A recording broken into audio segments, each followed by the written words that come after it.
Hi there. Here's an unusual knife. It's a Victorinox Spartan Standard with buffalo horn scales, and as you can see, these are really pretty.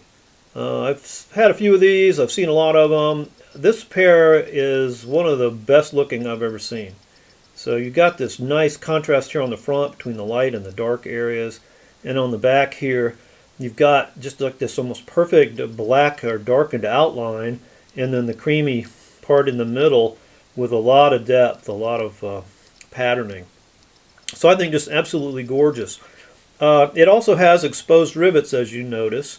Now I think Victorinox used that on the knives they put horn scales on for longer than they did Celador scales. They discontinued it in 1961 for Celador scales.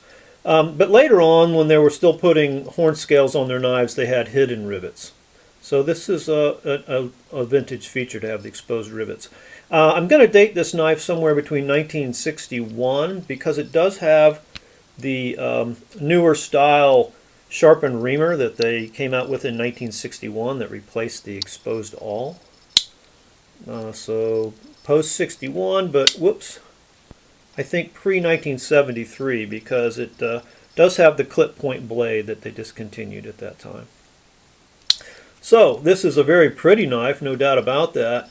But what I think makes it really unusual is, in addition to those gorgeous horn scales, it also carries the Elinox tang stamp. Now this is a tang stamp Victorinox used from 1957 to 1974. They also used it on some of their economy knives that had some cheaper features, but this was just a different tang stamp that they used on some of their regular knives from 1957 to 1974. And so having both the buffalo horn scales and the Elinox tang stamp, I think, makes this a very unusual, if not rare, knife. I have refurbished this knife. It's had the spa treatment, the full spa treatment. I've done everything to it that I know how to do, a thorough cleaning, polishing, sharpening, and I'll oil it before it goes out the door. Anyway, here's the main blade.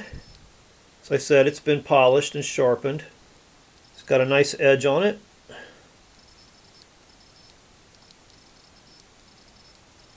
It still has some light scratches on it. Let's see if I can catch those. You know, that this wasn't able to completely get out.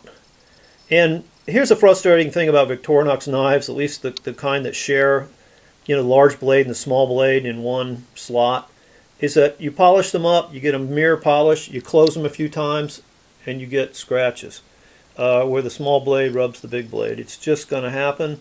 It's just the way they got the thing designed.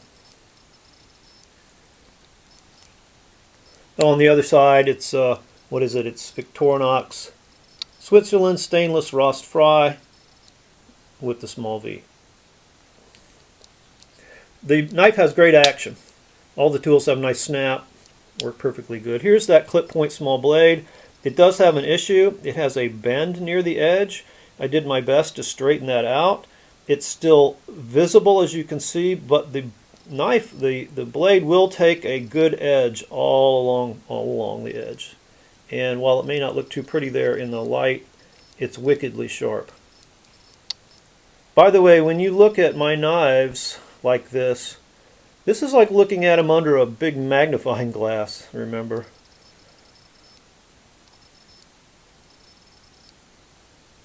Alright.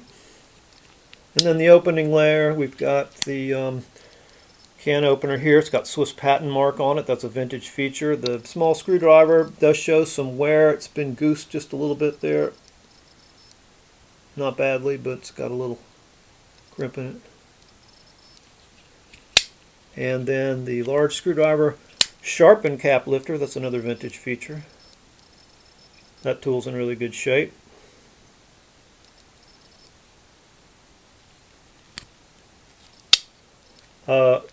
The screwdriver has 5 turns with a decorative groove.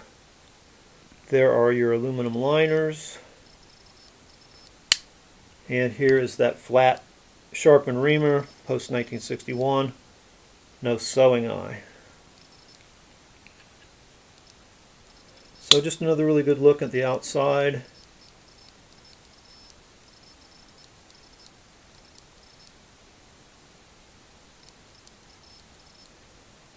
I just love those horn scales. Here's a look at the top of the knife. Let me see if I can get the light over here a little better.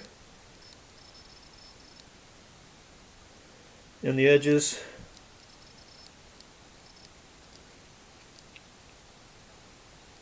Who else gives you a look at a knife they're selling like this?